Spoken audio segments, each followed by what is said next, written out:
Hello mummies and daddies, welcome back to smart tips. दोस्तों, आज हम बच्चों के बहुत इंपॉर्टेंट फेज के बारे में बात करेंगे, उनके टीदिंग फेज के बारे में। जब बच्चों के नीचे के दो दांत आने स्टार्ट हो जाते हैं तो वो उनका टीदिंग फेज स्टार्ट हो चुका होता है। और टीदिंग फेज के टाइम में बच्चे बहुत ज़्यादा इरिटेट होते हैं, बहुत अनकंफर्टेबल फील करते हैं बिकॉज उनके जो गम्स हैं उनमें इतनी इचिंग हो रही होती है, वो इतना क्रैंकी हो जाते हैं, वो हर टाइम रोते रहते हैं। अब हमें कैसे पता चलेगा कि ये उनका टीदिंग फेज स्टार्ट हो चुका है और ये कौन सी एज से स्टार्ट होता है, उस टाइम पे बच्चे क्या क्या प्रॉब्लम्स फेस करते हैं। एंड एज अ पेरेंट हम उनके पेन को नहीं देख पाते हैं तो कौन से होम रेमेडीज़ के थ्रू हम उनकी हेल्प कर सकते हैं उनका पेन कम करने के लिए। तो इन्हीं सारी चीज़ों के बारे में हम आज डिस्कस करेंगे। So let's get started. जैसे ही आपका बच्चा थोड़ा सेटल डाउन होने लगता है, उसका एक स्केड्यूल सेट होने लगता है, आपका रूटीन थोड़ा कंफर्टेबल होने लगता है, तभी अचानक से आपका बच्चा बहुत ज़्यादा क्रैंकी हो जाता है, बहुत ज़्यादा इरिटेट होना स्टार्ट हो जाता है। वो रात रात भर जगने लगता है और आप परेशान हो जाते हो कि आपके बच्चे के साथ क्या प्रॉब्लम हो गई है। आप डॉक्टर के पास भागने लगते हो, बट ऐसा कुछ भी नहीं है। आपको परेशान होने की बिल्कुल ज़रूरत नहीं है। आपको समझ लेना चाहिए कि आपके बच्चे का टीदिंग फेज स्टार्ट हो चुका है और ये एक नेचुरल प्रोसेस है, इसलिए इसमें डरने की बिल्कुल भी ज़रूरत नहीं है। नॉर्मली बच्चों का जो फर्स्ट टूथ होता है वो 6 to 7 months के अंदर दिखाई दे जाता है। बहुत सारे ऐसे बच्चे भी होते हैं जिनका 4th month के बाद ही उनके दांत आने स्टार्ट हो जाते हैं। इवन आरव के साथ just after he completed his 5th month उसका फर्स्ट टूथ मुझे दिखाई दे गया था। तो बच्चों का जब दाँत दिखाई देता है तो उनका जो उनका जो टीदिंग फेज़ होता है वो 20 days to 1 month के बीच में होता है। उसके बाद ही हमें उनका दाँत दिखाई देता है।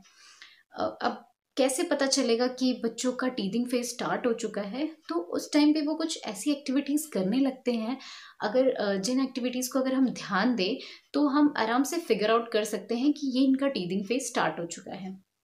Like first is increased irritability. बच्चे बहुत ज़्यादा इरिटेट होने लगते हैं, बहुत ज़्यादा क्रैंकी होने लगते हैं, बहुत ज़्यादा रोने लगते हैं। तब भी हमें समझ लेना चाहिए कि उनका टीदिंग फेज चल रहा है। सेकेंड इज प्लेसिंग ऑब्जेक्ट और फिंगर्स इनटू देयर माउथ। वो हर टाइम अपना हाथ या फिर कोई भी ऑब्जेक्ट जो भी उनके नियर बाई होता है, whether it is bed sheet, whether it is toys, whether it is bottle, anything, वो बस लेकर अपने मुंह में डालते हैं और च्यू करना शुरू कर देते हैं। बिकॉज उनके जो गम्स होते हैं उसमें इतनी इचिंग हो रही होती है कि वो जब किसी भी चीज़ को, किसी भी ऑब्जेक्ट को च्यू करते हैं तो उन्हें बहुत रिलीफ मिलता है। तब भी आपको समझ लेना चाहिए कि उनका टीदिंग फेज स्टार्ट हो चुका है। Third is your drooling. बच्चे they start drooling very much. वो उनका जो मुंह के अंदर से सलाइवा होता है, जो लार होती है, वो बहुत ज़्यादा निकलना स्टार्ट हो जाता है। हर टाइम वो सलाइवा निकलता रहता है। तो ये भी टीदिंग फेज के टाइम में ऐसी चीज़ें होती हैं। Next is your losing appetite. बच्चे खाना कम कर देते हैं या मिल्क कंज्यूम करना बंद कर देते हैं। नॉर्मली इस एज में बच्चे मिल्क ही लेते हैं, तो वो मिल्क कंज्यूम करना बहुत कम कर देते हैं। वो बहुत चूज़ी हो जाते हैं अबाउट देयर फूड्स। तो ऐसे टाइम में भी आपको समझना चाहिए कि वो मे बी वो टीदिंग फेज चल रहा हो उनका। नेक्स्ट इज टेंडर और स्वेलन गम्स।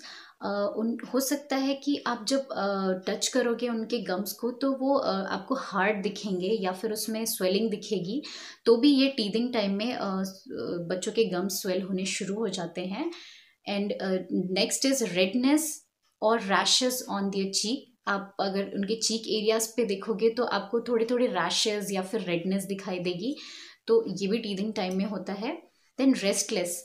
बच्चे रात रात भर जगने लगते हैं, उन्हें नींद नहीं आती है बिकॉज इतनी इचिंग उनके गम्स में हो रही होती है। वो इरिटेट होकर बस जगते रहते हैं। अगर दिन में भी अगर नैप ले रहे होते हैं तो भी वो जग जाते हैं। उनका स्लीप पैटर्न बिल्कुल डिस्टर्ब हो जाता है। नॉर्मली हमारे साथ भी ऐसे ही होता है, जब हमें कुछ प्रॉब्लम होती है, हमारी बॉडी अनफिट होती है, हम बीमार होते हैं, तो हमारा सबसे पहला जो छूटता है वो है खाना और सोना। वैसे ही बच्चों के साथ भी है। वो उनका खाने का पैटर्न डिस्टर्ब हो जाता है, उनका स्लीप पैटर्न डिस्टर्ब हो जाता है। तो ये भी टीदिंग फेस में होता है। Next is year pulling. बच्चे अपना ईयर पुल करना शुरू कर देते हैं। उनके जॉज में, उनके गम्स में इतनी इरिटेशन हो रही होती है कि वो अपने कान खींचने स्टार्ट कर देते हैं। अगर ये सारी चीज़ें आपको दिख रही हैं तो आपको समझ लेना चाहिए कि आपके बच्चे का टीदिंग फेस स्टार्ट हो चुका है।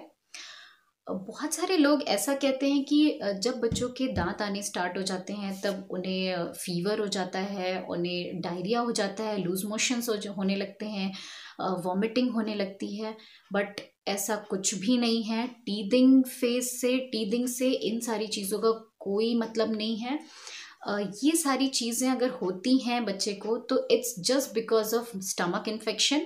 बिकॉज टीदिंग टाइम पे बच्चे बहुत सारी चीज़ें जो भी उनके सामने दिखता है वो सारी चीज़ें मुंह में डालने लगते हैं, और उन्हें क्या पता है कि क्या चीज़ें क्लीन हैं क्या नहीं क्लीन है। उन्हें जो भी दिखता है वो बस मुंह में डालना शुरू कर देते हैं, जिसकी वजह से उनके स्टमक में इन्फेक्शन हो जाता है और ये सारी चीज़ें उनके साथ होने लगती हैं। टीदिंग टाइम में टेम्परेचर थोड़ा सा हाई होता है बच्चे का, but that is not a fever. वो हार्डली 99 to 100 होता है। बिकॉज ऑफ गम्स में जो इरिटेशन होता है उसकी वजह से जो हेडेक बच्चों को होता है, थोड़ा सा टेम्परेचर हाई होता है, but that is not a fever. अगर बच्चों को वो सारी चीज़ें हो रही हैं तो that is only because of stomach infection. तो आप उसे अवॉइड करने के लिए बच्चों के आसपास का हाइजीन मेंटेन करना स्टार्ट कर दीजिए। नॉर्मली भी हमें हाइजीन मेंटेन करना चाहिए, बट अगर बच्चे आपके टीदिंग फेज में चल रहे हो तो उस टाइम आपको स्पेशली हाइजीन का ध्यान रखना पड़ेगा to avoid these problems to your baby. Teething एक नेचुरल प्रोसेस है, हमें उसे बहुत सारी मेडिसिन दे के या फिर बहुत सारी एक्स्ट्रा चीज़ें दे के डिस्टर्ब नहीं करना चाहिए। उसे नॉर्मली नेचुरली चलने देना चाहिए।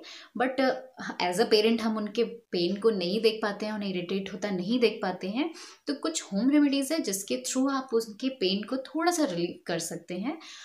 जैसे first what you can do is massage your baby's gum. आप अपने हाथ को अच्छे से वॉश कर लीजिए, अच्छे से क्लीन कर लीजिए, फिर अपने एक फिंगर से बच्चे के जो गम्स हैं उन्हें धीरे धीरे प्रेस करते हुए मसाज दीजिए।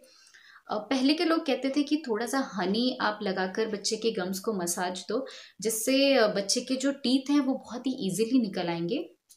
बट जो डॉक्टर्स हैं दे नेवर रिकमेंड हनी, कि आप 1 साल से पहले बच्चे को हनी दीजिए, ऐसा बिल्कुल भी रिकमेंड नहीं करेंगे। बिकॉज एक्चुअली होता क्या है कि पहले के जो लोग थे उन्हें फ्रेश हनी मिल जाया करता था, उन्हें पता होता था कि इस हनी में कुछ भी नहीं मिला हुआ है।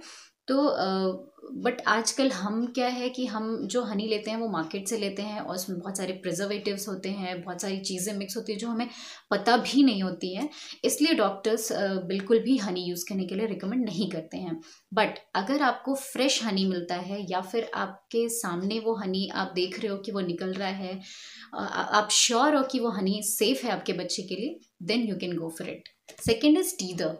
आजकल मार्केट में बहुत सारे टीदर्स आने लगे हैं, आप वो बच्चे को दे सकते हो, बट वो BPA फ्री होना चाहिए, तभी आप उस टीदर को लीजिए और बच्चे को दे सकते हैं। टीदर देने से आपको बहुत सारे फ़ायदे होते हैं। आप स्टमक इन्फेक्शन होने का डर बिल्कुल भी नहीं रहता है, बिकॉज आप टीदर को अच्छे से क्लीन करके बच्चे को दे देते हो और बच्चा उसी टीदर में एंगेज्ड रहता है, उसे उसी से इतना रिलीफ मिल जाता है कि वो आसपास की चीज़ों को अपने मुंह में उठाकर नहीं डालता है, वो उसी में ही बिजी रहता है। आरव को भी मैंने बहुत सारे टीदर्स दिए थे, आरव भी टीदर्स बहुत एंजॉय करता था, उसे काफ़ी रिलीफ मिलता था टीदर्स से। स्माइली टीदर उसका फेवरेट था बिकॉज वो टीदर प्लस रैटल था, तो वो उसे बहुत ज़्यादा एंजॉय करता था। कुछ टीदर्स जो मैंने आरव के लिए लिए थे वो मैं आपको डिस्क्रिप्शन बॉक्स में उसका लिंक डाल दूंगी, आप उसे ट्राई कर सकते हैं। Next what you can do is give chilled wet cloth और टीदर टू बाइट डाउन। आप बच्चों को एक क्लोथ लेके, एक क्लीन क्लोथ लेके, वॉश्ड क्लोथ लेके उसे थोड़ा सा वेट कर लीजिए और उसके बाद उसे फ्रिज में रख दीजिए थोड़ा सा ठंडा होने के लिए। जैसे ही वो कोल्ड हो जाता है आप उसे अपने बच्चे को दे दीजिए सो दैट वो उसे च्यू करे और उसकी जो ठंडक होगी उसकी वजह से उनके गम्स को काफ़ी रिलीफ मिलेगा। आप टीदर के साथ भी ऐसा कर सकते हैं, आप टीदर को भी फ्रिज में रख सकते हैं। जैसे ही वो ठंडा हो जाए आप बच्चे को दे दीजिए, वो च्यू करेगा तो उसे काफ़ी रिलीफ मिलेगा। बट रिमेंबर आपको वो फ्रिज में रखना है, ना कि फ्रीज़र में। उसे फ्रोज़न बिल्कुल नहीं करना है बिकॉज फ्रोज़न आइटम्स आपके बच्चे के गम्स को डैमेज कर देगा। इसलिए आप उसे नॉर्मल फ्रिज में रखिए, थोड़ा सा ठंडा होने दीजिए, उसके बाद दे दीजिए। एक चीज़ और मैं आपको रिकमेंड करना चाहूँगी, SBL21, ये एक होम्योपैथी मेडिसिन है जिसे मैंने अपने डॉक्टर से कंसल्ट करने के बाद ही लिया था। एक्चुअली आरव अपनी टीदिंग फेज के टाइम में बहुत ज़्यादा इरिटेट होने लग गया था, रात रात भर जगता रहता था, उसका जो स्लीपिंग पैटर्न था वो पूरी तरह से डिस्टर्ब हो चुका था, वो बिल्कुल भी नहीं सोता था, इवन वो मिल्क भी नहीं कंज्यूम करता था, जिसकी वजह से वो भूखा रह जाता था बहुत ज़्यादा। तो मैं बहुत ज़्यादा परेशान हो गई थी, इसलिए मुझे डॉक्टर के पास जाना पड़ गया था।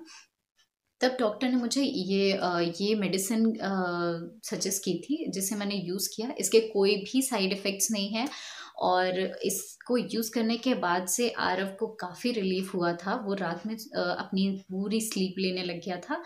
तो आप अगर आपका बच्चा अगर बहुत ज़्यादा इरिटेट हो रहा हो तो आप भी इसे ट्राई कर सकते हैं, बट आप अपने पहले डॉक्टर से कंसल्ट कर लीजिए उसके बाद ही।